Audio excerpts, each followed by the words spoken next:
Fiance's drunken confessions and controlling outbursts left me homeless, financially trapped, and questioning if I was absent. I'm a 28-year-old guy, and for a long time, I was blindly in love with my fiancée, who's also 28.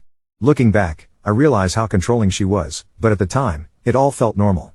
She'd get upset if I didn't do things exactly the way she wanted, even though much of the time, she'd contradict herself. She'd tell me to get out and be more social, then call and yell at me when I did. She'd complain if I was on my phone but would sit there scrolling through hers without a word. She pushed me to go to the gym but then would grumble if I stayed too long. I was totally smitten, so I wrote all these things off, didn't think twice about them, at least until everything crashed down around us. She's got a bit of a drinking problem, not that she's drunk all the time, but whenever she does drink, she never seems to know her limit. With all the chaos that comes with planning a wedding, and with me working long hours to pay for it, her weekends were often spent going out with her friends since I was home late anyway. She loves those nights out and, honestly, I thought she deserved to unwind after a busy week.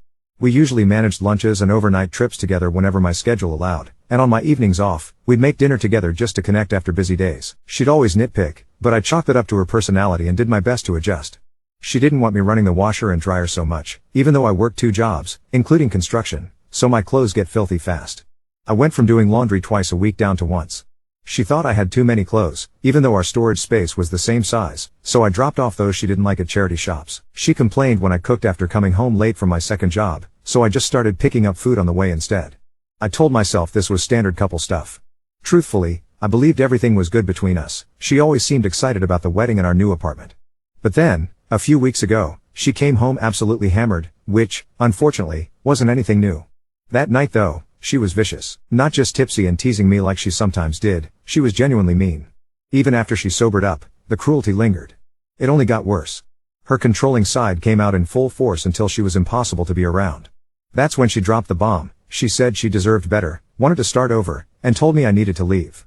The strangest part was the list of complaints she gave me. She claimed I couldn't get along with her friends, even though I'd never even met them since they live in a different country. She insisted I didn't make an effort with her family, even though I'm close to her brother, we game together a lot, and we see her parents for dinner monthly. She accused me of being too dependent on her. Maybe I do put her first more than I should, but I just thought putting your partner first was how a relationship should be. She told me to leave. I went to my brother's place and crashed there for a few nights, struggling to make sense of everything and asking him for advice. He was the one who finally said out loud what I couldn't bring myself to, that maybe she was abusive and that, in some strange way, this split was good for me. But she was still the love of my life. How could this be happening? I couldn't accept it. After a few nights away, I came back, mostly out of necessity, just to grab more clothes, but I also wanted to see if we could finally talk things out. She refused to engage, telling me outright that all her friends agreed with her. From that point on, she was ice cold, only showing brief moments of kindness when she wanted something from me. Otherwise, she was short, distant, annoyed. She made it clear, we were done, she was keeping the apartment, and I needed to just figure it out.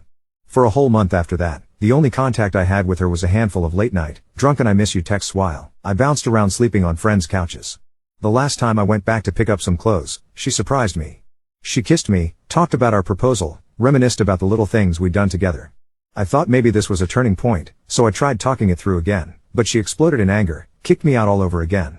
Now, she's demanding I pay half the rent since I'm still on the lease. I tried talking to the landlord about getting out of the lease, but he said it's not possible without her agreement, and she's flat out refusing. She won't even consider signing the lease over to someone else. She told me I need to pay half the rent, end of story. I feel absolutely stuck. My brother reminded me that, technically, being on the lease means she can't ban me from staying there, but it's such a small place, I can't even imagine living on top of each other now with how hostile she's become. I asked her to rethink finding a new tenant, but she shot me down. She flat out said she's not moving just because I couldn't change. My brother thinks I could make a case for abuse to get out of the lease, but I just can't bring myself to do that to her. Yes, she can be unbelievably cruel, but I keep telling myself she's a good person under it all, and 6 years together means something. Even my mom thinks calling it abuse is taking it too far, but honestly, I'm starting to doubt myself. Is this really regular relationship turmoil, or is something much worse going on? I don't know what to do. Update 1. Things have kind of snowballed out of control since everything started unraveling. Right after I learned the real reason my ex-fiancée ended things with me, because she was unfaithful, I sat down with my brother and we came up with a game plan. The first thing he told me was to take all the money I had saved for our wedding out of the joint account. She had access to it, and honestly, she was already furious with me, though I couldn't quite wrap my head around why. She was the one who ended things, and I only recently discovered it was because she cheated. I had been putting away money for over a year, sometimes as much as $600 a month and even my Christmas bonus, all into that shared account. Looking back, I don't know what I expected to happen, but the fallout was so much worse than I could have imagined. Once I pulled the money, things escalated fast. Suddenly, my phone was blowing up with her messages, and the tone was completely out of control. I wish I could show just how wild the texts were. The bottom line was, she was furious that I emptied the account, leaving only the small amount she had added herself. She'd only put in a couple of thousand because, early on, she declared I should pay for most of the wedding. It stings now how easily I agreed to that. She argued that all my money belonged in the account, that I needed to use it to pay my share of the rent, and accused me of stealing from her. She kept calling me a thief, even after I sent screenshots showing exactly how much I'd contributed and that I only took out what I put in. None of that seemed to matter to her. She just got angrier, especially since I refused to see her in person or answer calls. I wanted everything in writing, where I'd have proof. Things got even messier when her dad called me, telling me to do the right thing. Which, of course, meant handing over all the money I'd saved, because apparently it was for her anyways. When I stood my ground, she started harassing my mother, calling her over and over, sometimes starting at 9 p.m. and not stopping until 1 a.m. My mom has had health issues since my dad died in June, so my sister's been staying with her. The calls started to take their toll.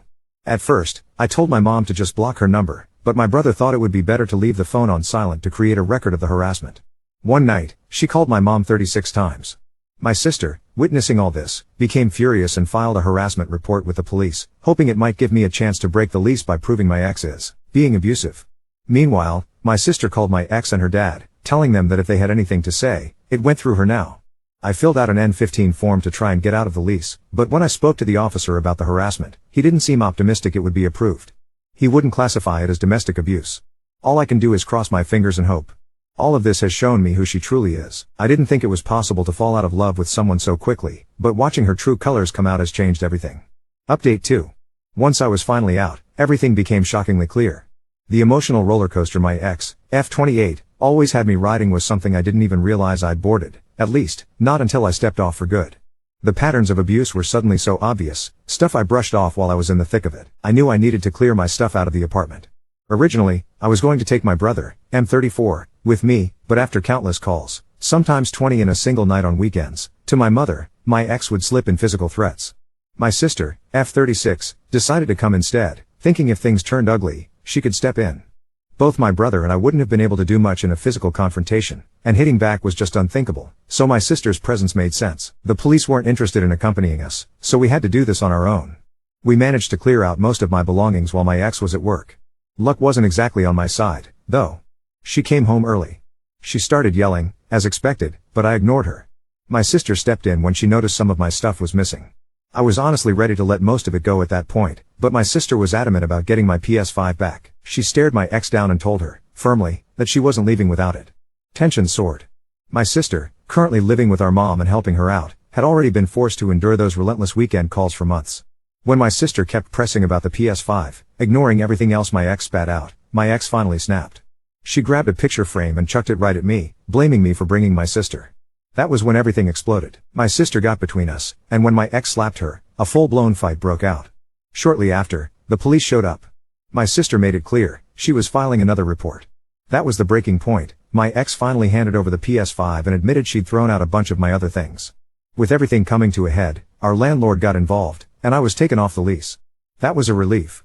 A few days later, her mother called. She begged me to reconsider the reports, worried that the charges would haunt my ex for years to come. She seemed convinced it was unfair because I'd called off the wedding and abandoned her. I told her straight up that she should talk to her daughter about all the lies she was spreading and the way she was harassing my mom. Then I hung up. I don't know what happened after that conversation between them, but sometime later, her mother sent my mother flowers. I'm guessing at least some of the truth bubbled to the surface. I hope that's it. I keep telling myself this is finally over. If not, I'll deal with whatever comes next. For now, I'm just grateful for the support that got me through. Update 3. I thought getting off the lease was the last chapter. It wasn't. A week after the PS5 standoff, I got a call from the Crown's office about the assault on my sister, F36. They were moving forward. I gave a longer statement and handed over the screenshots of the late-night calls to my mom, plus photos of the broken frame. 2 days later, we were in a small courtroom. My ex, F28, showed up with her dad and tried to say we'd both misunderstood her, but the officer who attended that night had notes, and my sister had a mark on her cheek in the photos. The Crown offered her a peace bond, no contact with me, my mom, or my sister, stay away from our homes and my job for 12 months, counseling, for alcohol and anger. She took it. I didn't feel anything, just this heavy, quiet relief in my chest that I hadn't felt in months. The relief lasted exactly 4 days. I came home from the sublet I'm in now and found a small brown bag propped against the door. Inside was the ring. No note, just the ring in its box.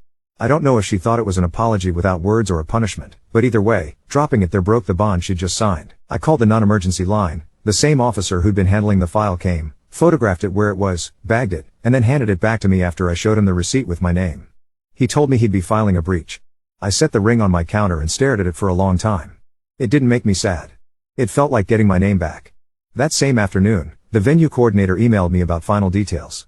I called to say there weren't any. Apparently, my ex had phoned them earlier in the week and tried to transfer the deposit to a different event, but the contract was in my name. They refunded what they could to the card I'd paid with last year. I used part of it to cover the last month I'd spent bouncing between couches, and for the first night in a while, I slept through until my alarm. I thought the ring and the venue were going to be the end of the logistics, but the guy she cheated with, M31, reached out. He found my email somehow and sent me a long apology. He said she told him we were already done in the spring, that I was controlling and stalking her, and he believed it until the cops showed up at her place the night of the fight and he realized something was off. He sent screenshots I didn't ask for. In them, she bragged about making me pay twice for rent and the wedding, and wrote that throwing my stuff out was the price for lying. It made me feel sick, then weirdly calm. I filed a small claim the next day for the things she admitted to tossing. I didn't want more court, but I wanted a record with numbers beside her actions. Settlement was set over video.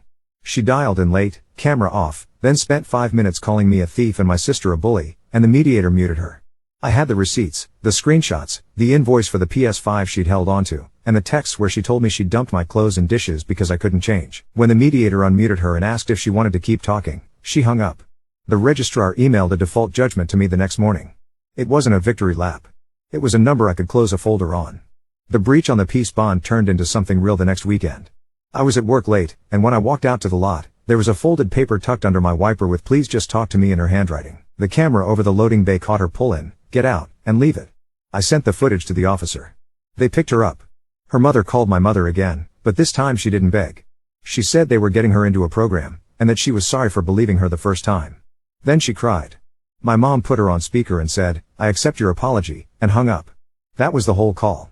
It felt like a door closing without a slam. I took the ring to the jeweler where I'd bought it and asked if they did buybacks. The guy remembered me, which was a strange kick to the stomach. He inspected it under a loupe and offered me less than half of what I'd paid. I didn't even try to negotiate. I took the cash and went straight to the bank. Walking back to the sublet with my pockets empty and my hands free felt better than I expected. I set up the PS5 on a crate against the wall because I don't have a TV stand yet, and when the screen lit up, my friends list pinged. Her brother, M26, was online. He sent one line, "I'm sorry. We played a match and didn't talk about her." At the end, he said, "She's getting help. I'll stay out of your way." I told him I hoped she did. Then I turned it off, made dinner, and didn't reach for my phone once. Update 4. I thought the peace bond and the default judgment were going to be the last moving parts. 2 weeks after I sold the ring, a process server found me at work with a manila envelope. She'd filed for an emergency restraining order against me and a defamation claim, saying I'd ruined her job and public reputation.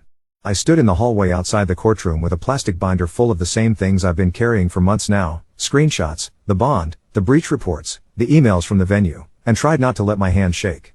Her dad was there again. She showed up late, sunglasses on inside, and a woman I didn't recognize was doing the talking for her.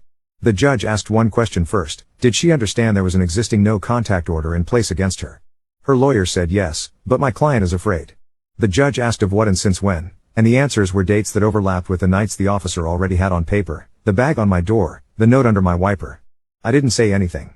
I didn't have to. Her application for an emergency order got dismissed in under 15 minutes. The defamation claim got punted to a conference call next month, but the judge looked over the filings and told her lawyer, very flatly, that police reports and court orders aren't defamation. On my way down the courthouse steps, my phone buzzed. The Small Claims Enforcement Office had processed the judgment. A notice of garnishment went to her employer, the same one I supposedly ruined. A week later, a check for $86.40 showed up in my mailbox, tiny, probably one pay period slice, but it was the first time money moved toward me instead of away. I used it to buy a second-hand TV stand so the PS5 didn't have to balance on a crate anymore. It felt stupidly adult to screw in 4 legs and call that progress. Then the jeweler called me out of nowhere.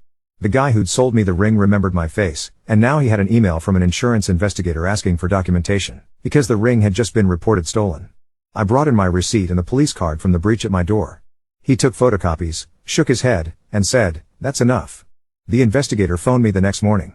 I told him when and how the ring came back to me. He thanked me and said, as gently as possible, that filing a false report can be charged.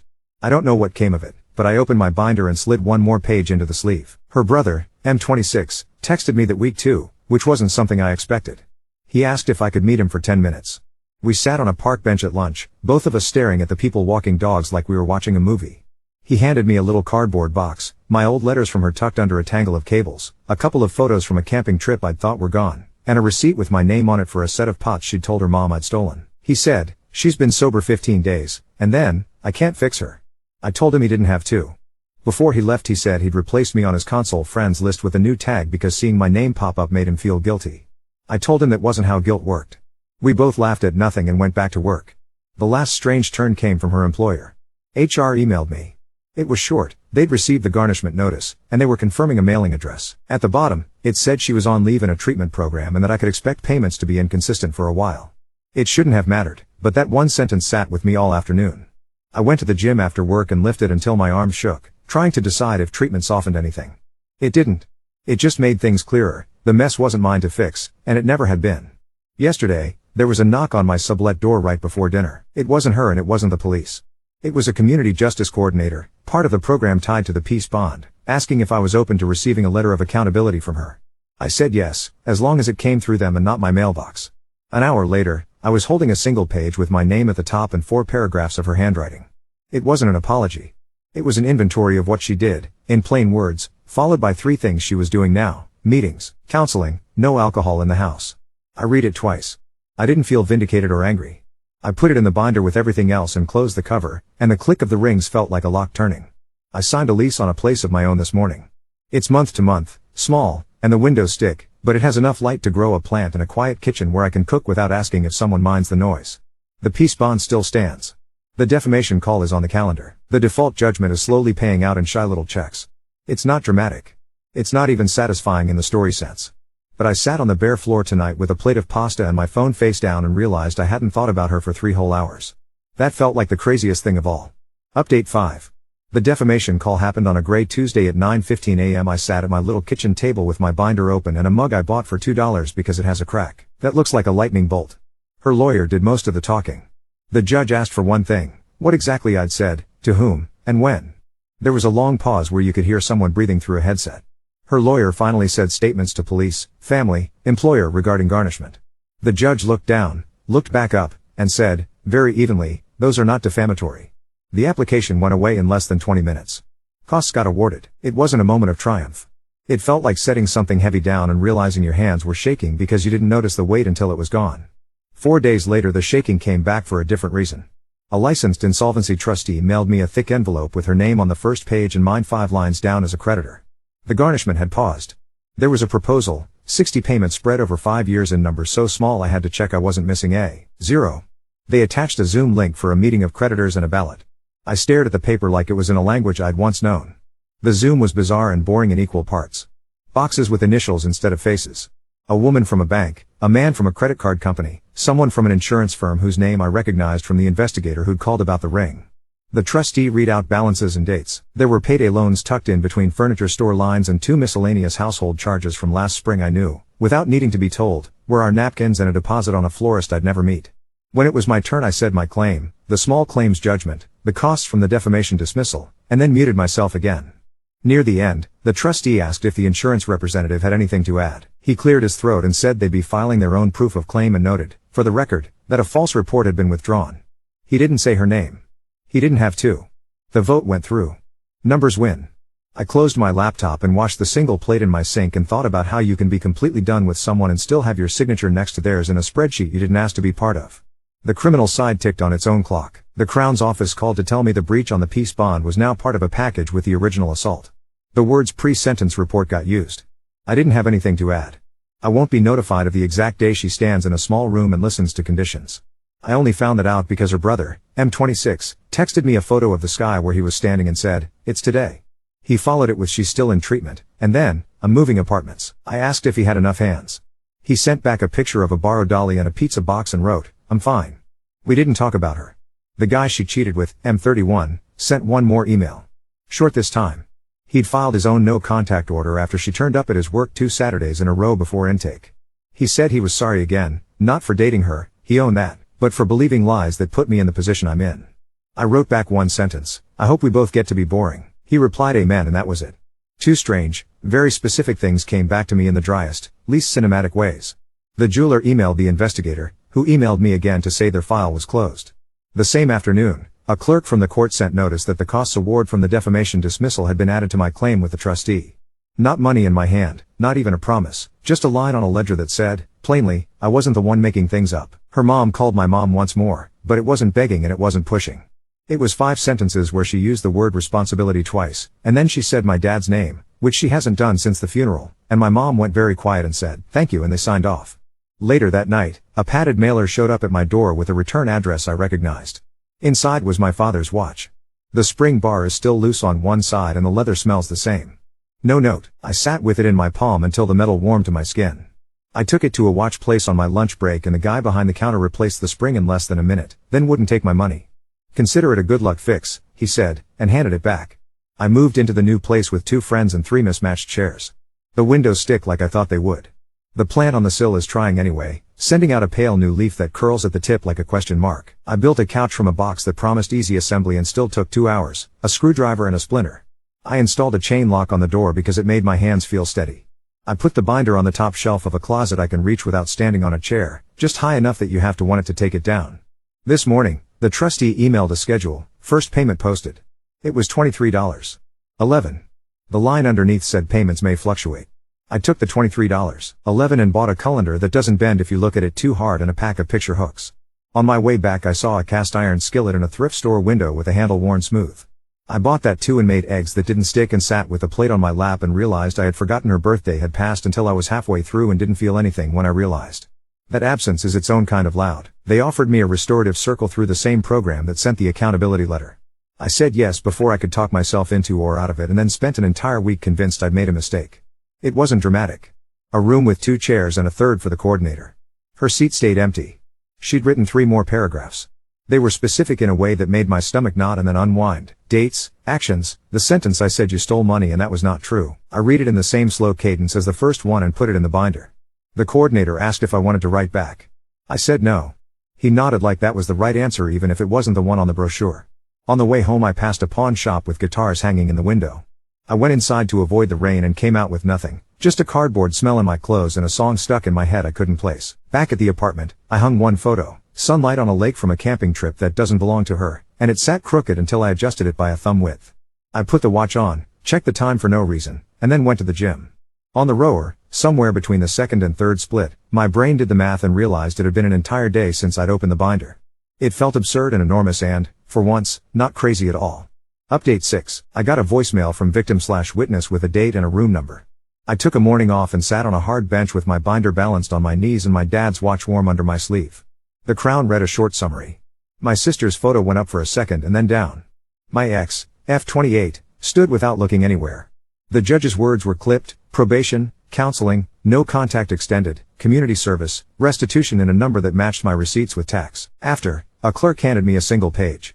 She said, like she was telling me the time, that restitution doesn't go into the proposal. It sits on its own until it's paid. I walked outside into a sky that looked like wet paper and didn't feel better or worse. Just finished. The same afternoon a blur of numbers I didn't recognize called 3 times. When I finally answered, a woman from a finance company said I was past due on a store card. The balance was $1,982.31 for household electronics, shipped 2 months ago to my old apartment. I said I didn't have that card.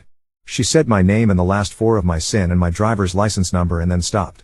I went quiet because hearing my own numbers come out of someone else's mouth made my stomach drop in a way court never did. I hung up, walked to the station, and filed a report. The officer at the desk typed while I read off dates and then gave me a tiny white card with an occurrence number that already had sweat marks from my hand by the time I got back home. Equifax put a fraud alert on my file while a soft piano loop played in my ear. TransUnion did the same.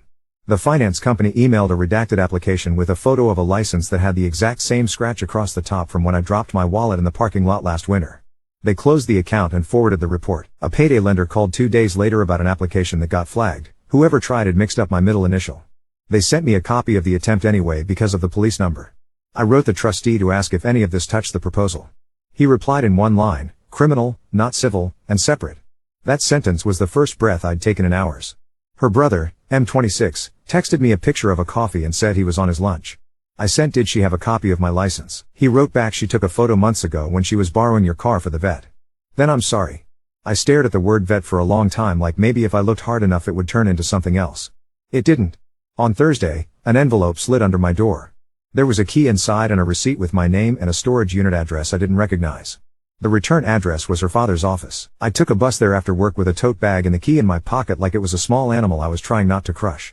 The woman at the desk looked at the paper and said it had been paid on autopay for 6 months. The card was mine. I didn't say anything. Inside the unit were 4 boxes labeled with her handwriting, linens, kitchen, decor, and one with my initials and a dented corner. I opened that one first. My old backpack. A stack of plates wrapped in a sweatshirt that wasn't mine. A folder I'd been looking for since June with my old passport and a copy of my SIN from when jobs used to photocopy everything. I put the papers in the tote and left the sweatshirt and the plates on the floor and sat with the unit door halfway down until a draft made the hairs stand up on my arms. I took the lock off, told the desk I was closing the account, and called the bank to kill the autopay with my phone pressed between my cheek and shoulder. The bank woman said done and it felt like a string somewhere cut clean. Victim Services sent a form for a victim impact statement after the sentencing, an optional one that can go in a file. I filled it out with 4 sentences and no adjectives. They asked if I wanted to be notified of any future applications to vary the order. I checked the box that says yes and slid it under the coordinator's door like it was a library book. Work got weirdly busy, which helped. I built a desk I bought secondhand from a guy who showed me how the drawer sticks if you pull it wrong. My plant finally unfurled the question mark leaf into something flat that points at the window. I went to the watch place to size the band and the guy remembered me again and asked if I wanted to keep the tiny bag they put old links in. I put it in the top kitchen drawer next to a measuring tape and a pen that writes too thick. Then a brown envelope with my name and a court seal landed in my mailbox. It was a notice to attend examination for discovery for a civil claim she'd filed in small claims, unjust enrichment, saying she'd paid for furniture and my lifestyle. The date was on a Tuesday morning. I called the number at the bottom and asked if they'd seen the existing judgment and the costs order and the proposal. The registrar said they had and that the deputy judge would likely hear preliminary matters first. When the day came, the judge looked at the stack of paper, asked one question, whether the parties were the same as in the default judgment I'd already got, and then said the phrase res judicata as if he was ordering lunch. Struck. I walked out of the building with that word ticking like a metronome in my head. The finance company mailed me a letter closing their file with a line that said the account would be reported as fraud and removed. I put it in the binder next to the occurrence card and a printout of the credit alerts. The binder is getting heavy in a way that makes me want to put it on the bottom shelf, so I did. I have to bend a bit to get it now. You can't just reach out and grab it passing by. Her mom sent an email that just said, "We've spoken to the bank about the storage charges," and nothing else. No signatures. No emoticons. It felt like a room quietly tidied without comment. I didn't write back. Last night, I made dinner with the pan that weighs as much as a small dog. Oil snapped against the sides and a bit hit my wrist and I didn't swear out loud. The picture I hung of the lake sits straight without me adjusting it. I woke up this morning to a missed call from a number labeled unknown and didn't feel the need to dial voicemail on the walk to the gym. At the rower, I caught myself counting splits instead of days since anything happened and only noticed when the screen blinked rest. When I got home, the mail slot coughed up a plain white check, $47.19, from the trustee. I set it on the counter next to the colander that doesn't bend and the tiny bag of watch links and went back to the stove to make eggs that slid out in one piece. I ate them at the desk that doesn't wobble, checked the time for no reason, and realized I hadn't thought to open the binder in 48 hours. That number sounded fake until I said it out loud in the empty room and it didn't echo. It just landed.